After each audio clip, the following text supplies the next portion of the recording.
بسم اللہ الرحمن الرحیم۔ محترم احباب، رقیہ شرعیہ شرعی جھاڑ پھونک کے اندر ایک ایسی دعا ثابت ہے جس کو پڑھنے سے آدمی کو فوری طور پر نجات مل جاتی ہے، پریشانی سے اس کو چھٹکارا مل جاتی ہے، چاہے وہ رقیہ شرعیہ کسی غیر سے کروائے یا خود سے کرے۔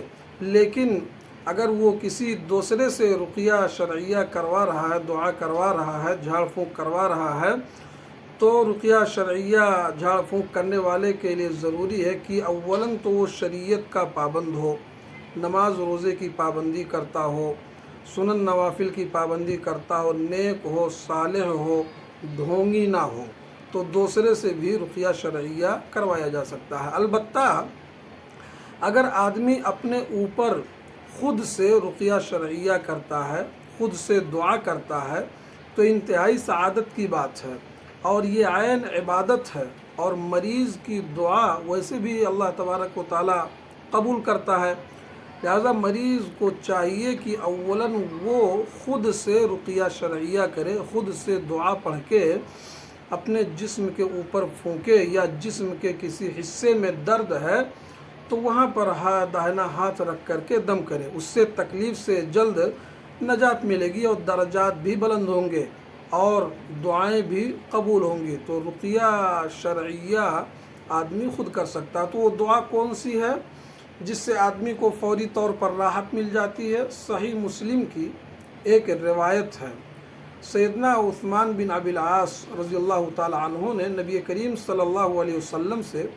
اپنے جسم کے اندر درد کی شکایت کی، تو آپ نے انہیں دعا سکھلائی کہ اس دعا کو پڑھو، درد جو ہے دور ہو جائے گا۔ وہ دعا یہ ہے، صحیح مسلم کی روایت ہے، آپ صلی اللہ علیہ وسلم نے سیدنا عثمان بن ابی العاص کو سکھلایا، کہا کہ جسم کے جس حصے میں درد ہے وہاں پر اپنا داہنا ہاتھ رکھو اور 3 مرتبہ بسم اللہ بسم اللہ بسم اللہ، اس کے بعد اعوذ بعزت اللہ و قدرتہ من شر ما اجد و احاذر، اس کو 7 مرتبہ پڑھو۔ اس کا مفہوم یہ ہے کہ میں اللہ تبارک و تعالیٰ کے ساتھ اور اس کی قدرت کے ساتھ پناہ مانگتا ہوں، اور اس چیز کی برائی سے جو میں پاتا ہوں، محسوس کرتا ہوں اور جس سے ڈرتا ہوں۔ اس کا یہ مفہوم ہے۔ طریقہ یہ ہے کہ آدمی جسم کے اندر جہاں درد ہو، سر میں ہو، سینے پہ ہو، پیٹ میں ہو، یا کہیں بھی درد ہو،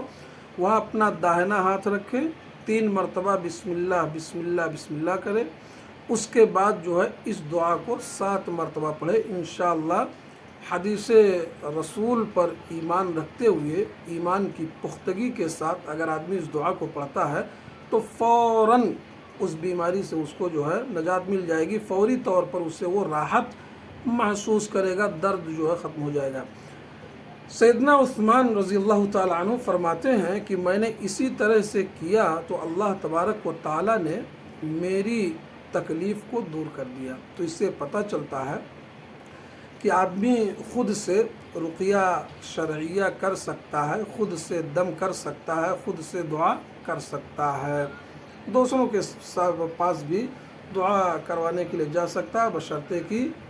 وہ شریعت کا پابند ہو۔ اللہ تعالی ہم سب کو عمل کی توفیق دے، آمین۔